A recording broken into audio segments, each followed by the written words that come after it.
What's up, guys? Today I'm going to teach you how to manual across a box. So you might not have a skate park with a box like this, but you probably have a curb or a ledge just around town or at your school that you could ollie on and manual across like this.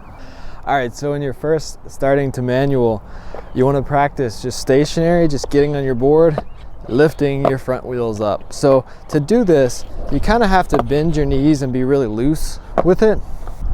So I talked about this in another video, but I didn't go into detail. If your skate park or your parking lot that you're skating in has these little lines, you can practice your manuals on flat ground. Even if it doesn't have those lines, you can still practice them on flat before you try to ollie into them. But these work as like a little marker. So you're like, I'm gonna manual from this line to the end of that line down there.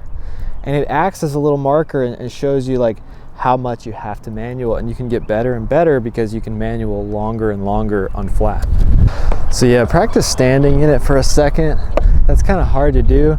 So you want to start moving around and just kind of, I like how this wind blows me back and I have to tic-tac my way back.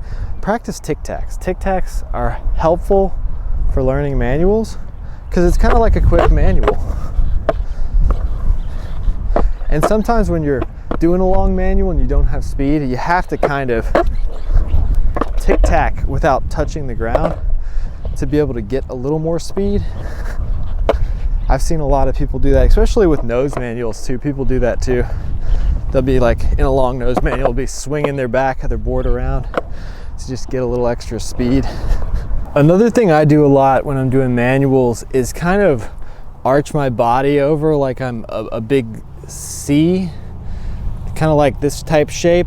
I use my arms a lot for balance. I'll stick my arms out and use those.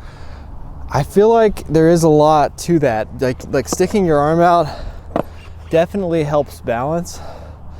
Especially if you have kind of a longer arms, you can really use them to help create a little extra balance there. And you know, when you start to lean too far back, you just adjust your arm. You start to lean too far forward, you adjust your arm and the shape of your body, your upper body.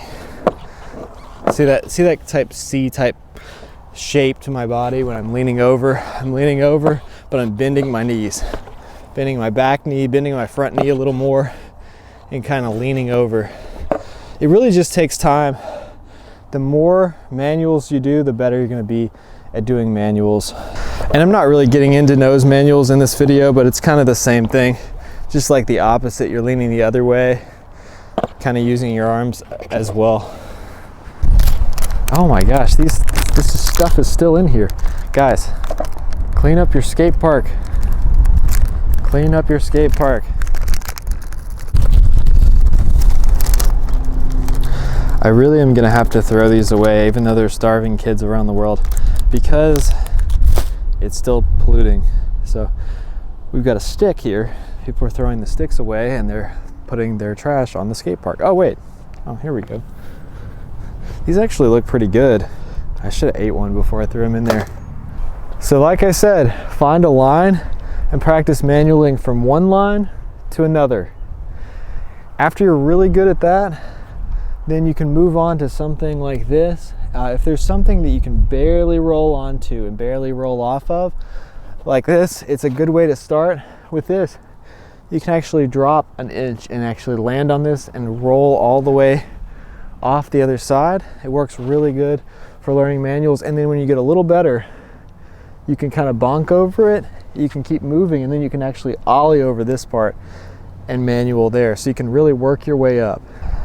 So something like that you can just barely roll onto is going to help you get better at manuals without getting hurt. Bought this board, it says it was 875, and it's literally wider than my 9.25. This thing is huge. So I put some big wheels on it. These are roller skate wheels. I know they're bigger than 60 millimeters, but I'm not exactly sure. Probably 62. So as you approach the end of the ledge, all you have to do is keep doing that manual and fall off. You can ollie off over time after you've gotten better, but at first you're just kind of riding off. You might even smack the back of your tail on the way off if you're not going fast enough. And that's fine, it still counts. Just go a little faster and you won't smack your tail the next time. So I really hope you guys enjoyed this video.